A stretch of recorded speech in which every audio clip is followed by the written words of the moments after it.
ওয়ালাইকুম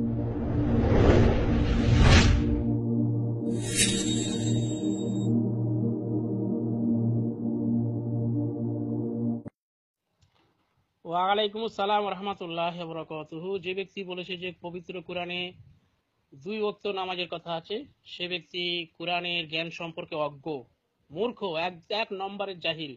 তাকে কোরআন ভালো করে অধ্যয়ন করা উচিত। আল্লাহ সুবহানাহু ওয়া তাআলা বলছেন, তোমরা সলাতের প্রতি যত্নবান হবে, বিশেষভাবে মধ্যবর্তী আসরের সলাতকে সযত্নে রক্ষা করবে এবং আল্লাহর সম্মুখে বিনীতভাবে দাঁড়াবে।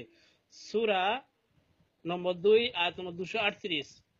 তারপরে আল্লাহ সুবহানাহু ওয়া তাআলা বলছেন, সলাত যথাযথভাবে পড়বে দিনের দু প্রান্ত ভাগে, অর্থাৎ ফজর ও মাগরিব, ও রাতের প্রথমাংশে অর্থাৎ ঈশাতে। সূরা নম্বর 11 আয়াত নম্বর 114। তারপরে আল্লাহ সুবহানাহু ওয়া তাআলা বলছে, সূর্য হেলে পড়ার পর হতে রাতের ঘন অন্ধকার পর্যন্ত যথাযথভাবে সলাত অর্থাৎ জোহর, আসর, মাগরিব ও ঈশা পড়বে এবং যথাযথভাবে পড়বে ফজরের সলাত। বিশেষভাবে ফজরের সলাত পরিলক্ষিত হয়। সূরা নম্বর 17 আয়াত নম্বর 78।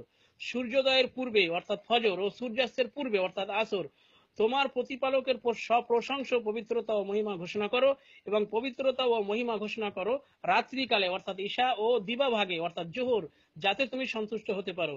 সূরা নম্বর 20 আয়াত নম্বর 130। আবার আল্লাহ সুবহানাহু ওয়া তাআলা বলছেন, তোমরা সন্ধ্যায় অর্থাৎ মাগরিব ও প্রভাতে অর্থাৎ ফজরে আল্লাহর পবিত্রতা ও মহিমা ঘোষণা করো এবং অপরান্তে অর্থাৎ আসর ও মধ্যান্তে অর্থাৎ জোহর আদায় করো। সূরা নম্বর 30 আয়াত নম্বর 17 এবং 18। আল্লাহ সুবহানাহু ওয়া তাআলা আরো বলছেন, সকাল সন্ধ্যায় আল্লাহর পবিত্রতা ও মহিমা ঘোষণা করবে। সূরা নম্বর 33 আয়াত নম্বর 42। তিনি আরো বলছেন, সকাল সন্ধ্যায় তোমার প্রতিপালকের সপ্রশংস পবিত্রতা ও মহিমা ঘোষণা করো। সূরা নম্বর 40 আয়াত নম্বর 55।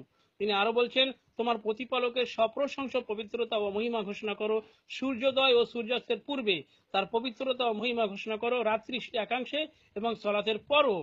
সূরা নম্বর 50 আয়াত নম্বর 39 40।